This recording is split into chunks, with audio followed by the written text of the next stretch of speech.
Hello friends, DAAARRRKKK here and welcome to my blog. Second blog that I've done now, and my blog's always been focused, or always will be focused, on the fact YouTube focused rather than games focused. Stuff that happened last week, just to come back to it. I know I said I'd do a podcast, that kind of fell through for reasons that were never really explained to me, but I'm going to move on from that because I know that'll get done eventually at some point in the future. But one thing I do want to say is I am really close to 50 subscribers, and this is probably a bad thing for me because I don't want that to affect my content. I don't want to sort of like change too much or do anything different to try and reel people in. I feel the stuff I do and I do sort of come up with and create, it's kind of best if I don't see those numbers. I'd like to employ somebody to go watch the numbers. It's just like, would you mind going off and watching my views and my subscribers and all the rest of it? And Jeeves, or whatever his name is, Hector, would go, "Oh, very good, sir, very good," and he would go away and he would keep an eye on it and then give me like a monthly report, like a bank manager type deal or something like that. Like a statement you come through. This is the subscriber change, and here's the views. Oh, very good, very healthy. Excellent. Anyway, moving on from that weird analogy, the two videos I want to talk about today is, of course, the live stream video parody thing we did yesterday, and oh, how have I forgot this one again? Oh god, this is like my fourth take of doing the vlog. The shaving video, good. I knew to touch my face this time to tell you that I have shaved, which is great. It came to that weird point where it was kind of like, this is itchy, and I know if I grow it out a bit more, it will be fine. But I kind of want to get rid of the itch, actually. And there was a lot of comparison videos flowing about video games because we got in the new generation of consoles. So it's kind of like Ground Zeroes was doing a massive one over the course of Xboxes and PlayStations. Watch Dogs was in hot water over the fact that they might have downscaled, and yeah, I just sort of did. I used my face as kind of like a bit of a canvas. I illustrated the point of the fact that it is completely pointless to compare things because, quite frankly, it should always be about gameplay and story. And side note, I am worried about Watch Dogs' story, but that is another topic for another day, and maybe I'll save that one for when Watch Dogs is actually out and I've got something to click with and then go, rightio, this needs to be addressed and this needs to be rectified. But until I get that, there's nothing to compare to. So there we go. Another side note on that, sharp in my face, quite pungent. So as soon as I finished that video, you didn't see this, but I ran off and got a hot flannel and just scrubbed my face raw to get that stuff off, which is cool. Gave myself a nice clean shaven look and gave me a reason to wash my face properly, like sandpaper properly. But there we go. So there was that video, and then the second video I did, the Twitch live stream fake outs parody thing, which was it was based off the ideas of Twitch plays Pokemon and Kojima's Konami BAFTA Jeff Keighley interview. Got all that out. Weird, but it was Jeff Keighley was flown over for reasons beyond my understanding to the BAFTAs in London to interview Hideo Kojima about a number of topics. And now he's always a good interview as Kojima because he comes out with some really interesting things, talks about games a lot, his passions and things like that. But I don't understand why he only thinks that Jeff Keighley's the only journalist for him. Couldn't he just this once consign to just a British guy? It's not. I just don't see Keighley's appeal to him. I'm certain he's a very good. Well, I think he's a very good journalist. I do. I think he's got to consign to a lot of crap just so he can get exclusives and be reporting on things like the Doritos Gate and Mountain Dew and all the sponsorship stuff that has to be done. Sponsorship and marketing are the language of media. They're how you sell things, and like it or not, it has to be done. Product placement needs to be done. marketing needs to be done, sponsorship needs to be done. It's there for business sake, so that people can make really creative, cool things. It just needs to be done. But what was funny about the Kojima one, and I sort of vaguely hinted at, it was hard to tell if you had a mobile screen and you were watching on that. But I did the whole penis, Hitler, Doge, cat thing, whatever, in the comments, and that basically, when that happened to Kojima, that basically just killed the stream. They reset it all with the chat gone, cleared of all the Hitlers and all the penises. So I popped all that in, and I did like the idea that you could control the video. So if you weren't happy with watching Mass Effect, you could immediately pop over to Pokemon, and so on and so forth. And I designed the chat box to reflect that. So I said, you know, Mass Effect, and you must do Renegade and all the rest of it. It was quite time consuming. I spent like 5 hours editing that. It was time consuming to make that chat look like it was moving. But I was kind of happy with how that turned out. It's not been viewed a lot, certainly not compared to the beard video. I guess people just like beards and like me drawing on my face in Sharpie. Maybe that's it. Maybe that's the answer. Draw more Sharpie. No, I can't focus on that. I'm focusing on weird things again. I should be focusing on doing my own ideas. What are my ideas at the minute? Well, at the minute, if we check on my whiteboard, I've got a few ideas for doing new intros. Like there's something there about Pokeball that's certainly the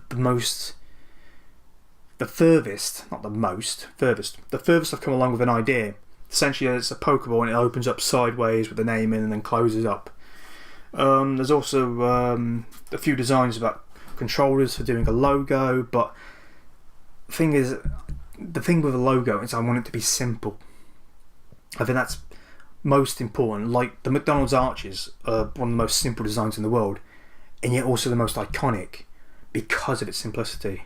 And I really want to make something simple like that is related to games, but I can't figure it out at the minute. So I'm just drafting designs up for the sake of drafting designs up. It may happen soon, it may not happen soon.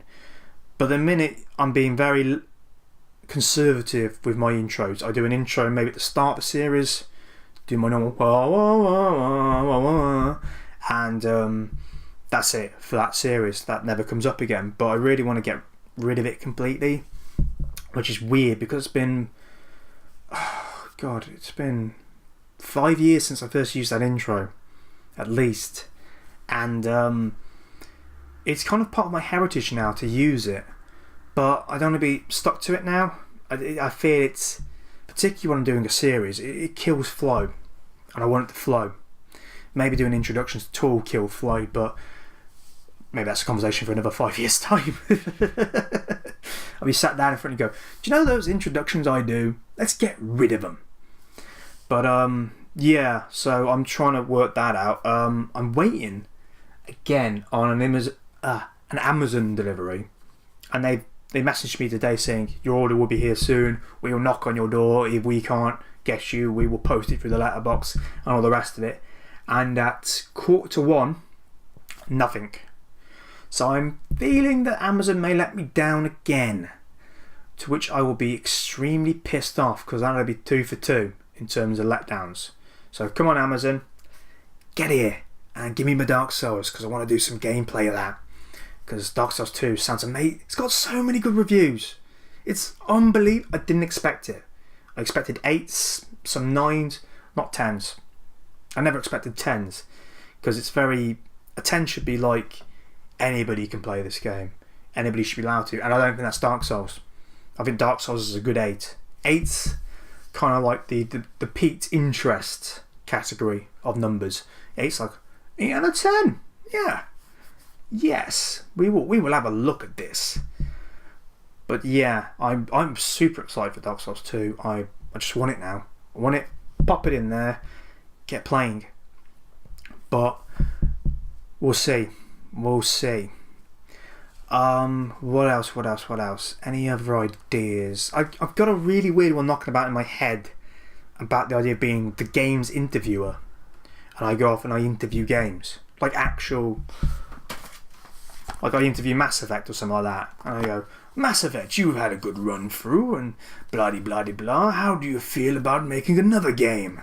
And Mass Effect will be all like, well, I kind of like it. It's an exciting experience. Looking forward to working with the blokes at BioWare again. And it's just a case of doing silly voices for the sake of doing silly voices. But it's an idea that's not really fleshed out like it used to be. At the start, it was like a paparazzi thing, so like a red carpet, snappy, snappy, snap, flashballs all over the place on the game box, and then it became a chat show. So it was like the idea that you sort of sat down Parkinson style or Jay Leno or whatever, you know, whatever your chat show regional man is, sat down like that and just chatting to them.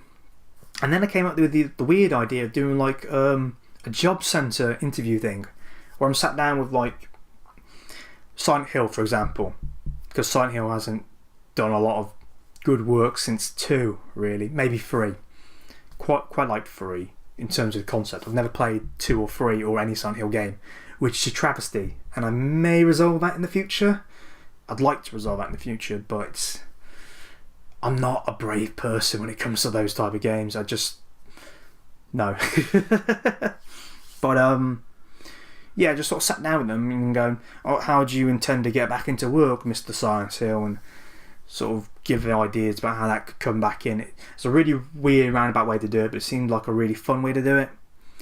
But again, it all comes down to trying to work that angle, trying to see where the joke would be, see where the satire would be, see if it'd be worth it more than anything else. So I've got to work that idea out in my head. I say other than that, I think it's pretty dry on the ideas. I'm going to keep reacting to the news and stuff that's happening, and hopefully something good will come out. But there's no planned videos this week for like the ones we've done this week. But again, there weren't any planned last week, and I did 2. So I'm hoping to hit a quota of one of those a week. I think they're going down quite well. I think one a week may be enough. But if it's time relevant and it's context sensitive to the time, maybe I'll do another one. But that's my general thinking on those. Alright then, so it's probably time to do my shout outs. Anybody who watched last week's vlog video will know I do my shout outs based on what I'm watching, and I refer specifically to the videos, and I do 3 of them. So I'm going to kick off first by talking about the Undead Gamer and his Bioshock playthrough.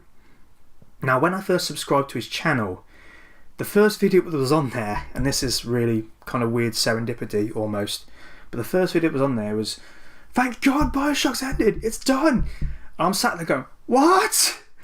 Oh my God. And it's just, I love people playing games that I enjoy, and they enjoy clearly as well, because that's key to doing a Let's Play. Let's put that card on the table right now. If you enjoy a game, you are going to make a much better playthrough of it than if you're doing it for the sake of doing it. That's just fact. And the Undead Gamer, he's playing through Bioshock, and I'm about halfway through. I'm coming up to the Andrew Ryan death scene. You know, would you kindly in the golf club? Bash! But I'm coming up to that point. And he's so informative. His sound from his audio is so clear. I've got a little bit of professional jealousy on that one, because I spend too long going, yeah, come on, just a little bit more audio, and often I tend to like overcook it, ruin it. But his is just crystal clear. It's just amazing, and it's so informative. The playthrough is really interesting and fun. He's clearly having a whale of a time with it, or had a whale of time, whatever. But it's really important to watch. Definitely check him out, because he's awesome. He's a fun guy. Secondly, Gameface Max. Now, I say Gameface Max, they're more of a collective of 4 people, I think. They do 3 and 4 people videos, and 2, and they do all sorts of amalgamations and combinations themselves. But they are more of a collective than a singular person. And they play through a variety of games, a lot of the old school ones. And the one that caught my eye was Lion King, which I believe they're playing on the Mega Drive. I'm certain, now correct me if I'm wrong on that one, but I believe it was the Mega Drive. I'm just fix my brightness. Oh God, auto brightness, damn you. But getting back onto it, Lion King, I love that game because it's it felt ridiculously hard because I was playing it when I was 8 on an Amiga. And small history lesson, kids. An Amiga was a computer that would take up an entire room of a house. Almost. I may be over-exaggerating there a little bit. But it played games on floppy disk, which is really weird to think about these days because floppy disks contain a handful of megabytes of data and you could put whole games on it. And now it's just throw away. I mean, like, business people used to rely on this for backups. It's like, oh, I've got this year's quarterly reviews on this floppy disk. You legend. High five up top. It's just like, what? It just won't contain anything anymore. It's obsolete as a medium. But the Lion King playthrough, oh, it's a lot of fun. They're having a really good laugh with it, and I'm enjoying the memories that's coming back for me. Still hate the Elephant Graveyard of Simba. That is an awful place, and it's where dreams go to die. And I mean that with all my heart. So yeah, Gameface Max, Undead Gamer. Finally, I want to talk about Izzy the Berry, because she's awesome. She's a great vlogger. Does some reviews of anime and some really cool sort of out there videos. The latest one she did was about stuff, it's weird things and weird thoughts that she had as a kid, which is really fun to watch. But the one I want to talk about specifically is, and I'll remember it in a second, it's about wanting to do stuff with your life, you know, what happens next, you know, what do you do, how do you find your passion in life. And it's a really interesting video, it's really fun. I particularly like some of the edits, particularly at the start. It's kind of like going black and white, it's like a weird flashback thing. It's just like, oh God, I don't know what I'm doing, and all the rest of it. And it's generally, she's really fun and energetic and got a really good energy, which I don't convey because I do this on a Friday and I am dead on a Friday. I've been editing videos and shooting stuff and I'm like, oh, please just kill me. But she's just like, just happy to be doing it and just like brilliant. Aces. So yeah, Izzy the Berry, Max, Gameface Max and Undead Gamer. Those are your 3 shoutouts for this week. And I think on that note, I'm going to end this video. Thank you all for watching. I'd love to hear any of your feedback as always. If anybody you want to catch me on Twitter, every single video I do has my Twitter address in the description. And I love chatting on Twitter because it's fun. It's just like a small shouting match you have with somebody. How's the weather? Yeah, it's alright. You? Yeah. That's about it really. That's Twitter in a nutshell. But yeah, so thank you all for joining me today. I hope you all enjoyed it, and I'll catch you again soon. Alright then, cheers.